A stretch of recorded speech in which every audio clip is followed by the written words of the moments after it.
Good morning बच्चों। आप सब कैसे हो? पढ़ाई कर रहे हो ना बच्चों? तो हम क्लास 9वीं में विज्ञान की क्लास में आप सबका स्वागत है बच्चों।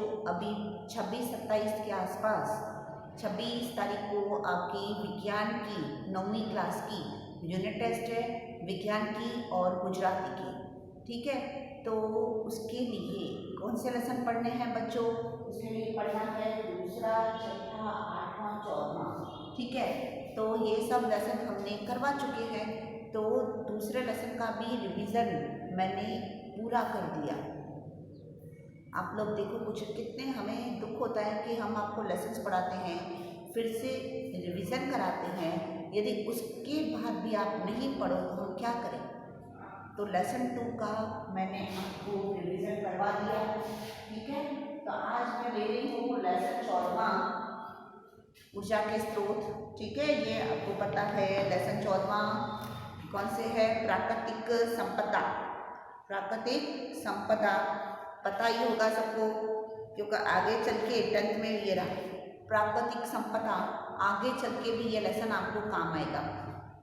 तो इसमें जो ऐसे प्रश्न हैं जो एग्ज़ाम में हर बार पूछे जाते हैं, उनके बारे में मैं फिर से समझा रही हूँ। समझा चुकी हूँ सब कुछ, लेकिन बच्चों आपको मैं फिर से समझा रही हूँ।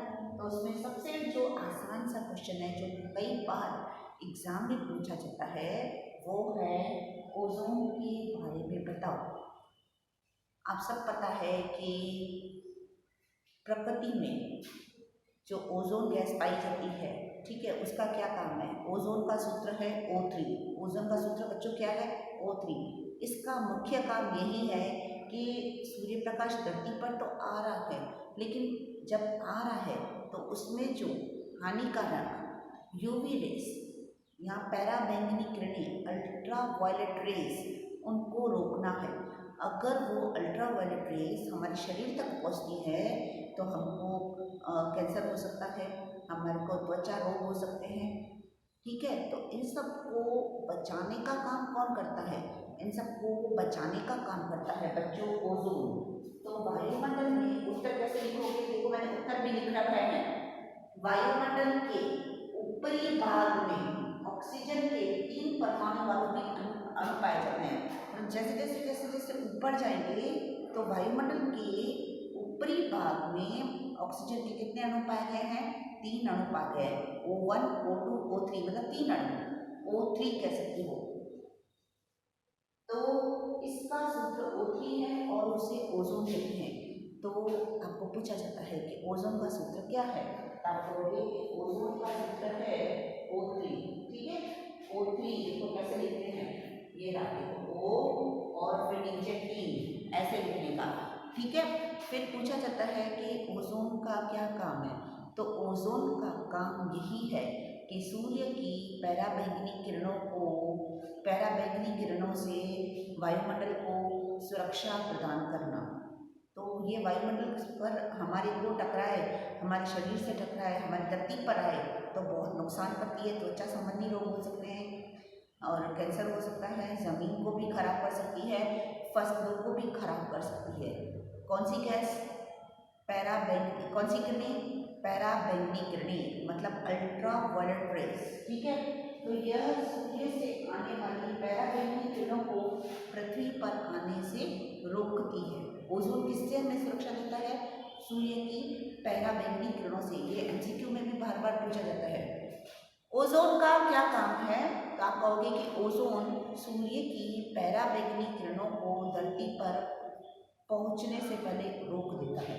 या फिर दूसरा पूछा जाता है, यूवी रेस के सामने, पैराबैंगनी किरणों के सामने कौन रक्षण देता है?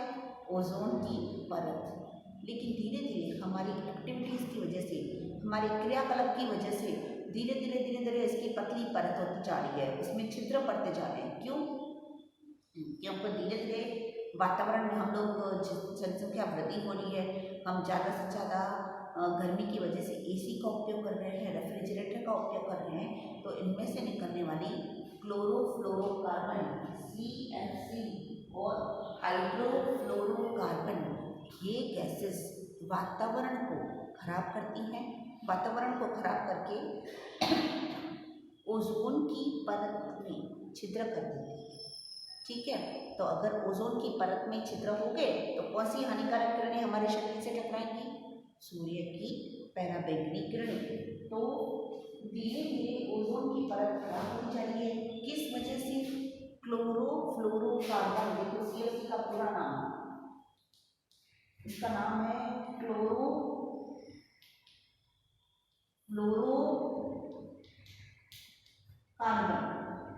बराबर। और HFC का मतलब हाइड्रोफ्लोरोकार्बन। ये जैव प्रक्रिया के द्वारा विघटित नहीं होते हैं, ओजोन के साथ आते हैं और ओजोन के साथ प्रक्रिया करते हैं और ओजोन की परत को पतला कर देते हैं और उसमें छिद्र कर देते हैं। तो अगर ओजोन की परत में छिद्र हो जाएगा तो ओजोन के पास अगर सूर्य की किरणें आ रही हैं, बरोबर, कौन सी किरणें? पराबैंगनी किरणें, तो वो क्या करेगी? बचा नहीं पाएगी। तो कैसा हो गया? छिद्र वाला हो गया।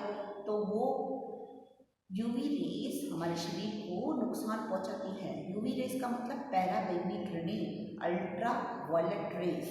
ठीक है, तो इसलिए ओजोन की परत पतली होती जा रही है और एंटार्क्टिका के ऊपर ओजोन की परत में क्या हो रहे हैं? छिद्र आ रहे हैं। एंटार्क्टिका में जो ध्रुवीय प्रदेश है, बर्फीला प्रदेश है, वहाँ पर उसकी परत में क्या आ रहे हैं? छिद्र आ रहे हैं। ठीक है, अब चलिए दूसरा प्रश्न। मैं उम्मीद करती हूँ कि आपको ये प्रश्न का उत्तर अच्छे से समझ में आ गया होगा। हर एक चीज़ लिखी हुई है, आप देख लेना और उसको आप वीडियो को जूम कर लोगे तो अच्छी तरह से दिखेगा। चलिए आगे बढ़ते हैं। अगला प्रश्न है ग्रीन हाउस प्रभाव के बारे में बताओ। अब देखो, हमारा जो, मैं पहले थोड़ा समझा देती हूँ, फिर जो लिखा हुआ है उसको बता देती हूँ।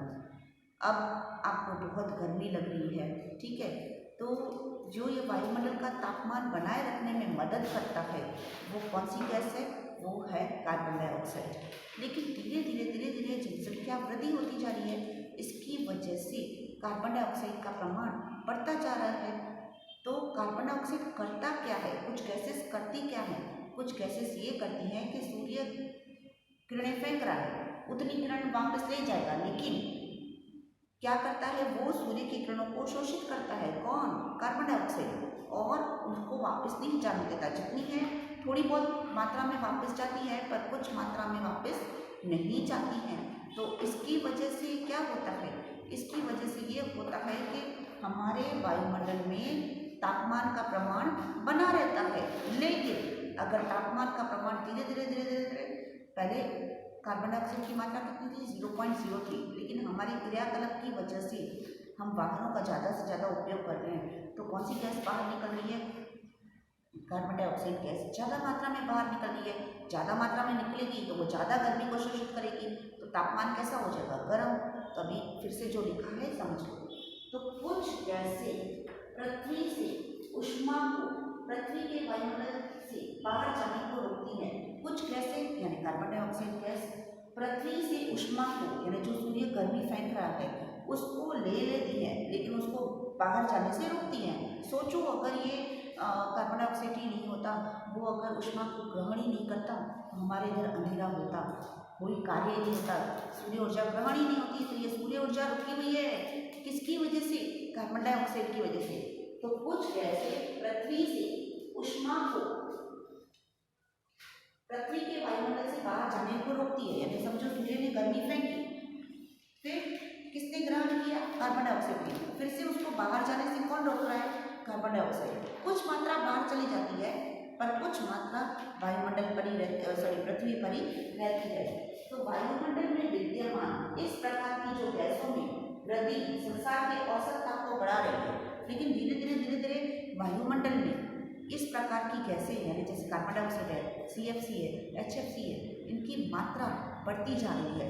इनकी मात्रा बढ़ने की वजह से जो संसार का जो तापमान है वो और गर्म होता जा रहा है। पूरे विश्व का तापमान जितना गर्म होना चाहिए, लेकिन उससे ज़्यादा गर्म होता जा रहा है। तो इस प्रभाव को हम कहते हैं ग्रीन हाउस प्रभाव। क्या कहते हैं बच्चों? ग्रीन हाउस प्रभाव। जैसे मैंने आपको वो प्रयोग बताया था कि जहाँ पर बर्फीले प्रदेश होते हैं वहाँ पर गर्मी कम आती है, तो वो कांच के बना देते हैं कि कांच के घर जैसा बना देते हैं, उसके अंदर पौधे रख देते हैं और उनको कांच क्या करता है, गर्मी को लेता तो है लेकिन उसको बाहर जाने नहीं देता। तो यहाँ पर भी ऐसा है, कार्बन डाइऑक्साइड गर्मी ले तो लेगा लेकिन बाहर जाने नहीं देगा, लेकिन धीरे धीरे इसका कार्बन डाइऑक्साइड का प्रमाण बढ़ता जा रहा है। तो ग्रीन हाउस प्रभाव कहते हैं, और carbon dioxide green house gas है और वायुमंडल में कार्बन डाइऑक्साइड की गति से वायुमंडल बहुत गर्म रह रहा है, हर वक्त गर्म ही गर्मी ऐसा लगता है, और ये इससे वैश्विक उष्मीकरण हो रहा है, यानी ग्लोबल वार्मिंग होगा। ठीक है बच्चों, तो मैंने आज आपको 2 प्रश्न समझा दिए। थोड़ी देर के बाद हम फिर से मिलते हैं 2 प्रश्नों के लिए। तब तक के लिए बाय बाय, अपना ध्यान रखना।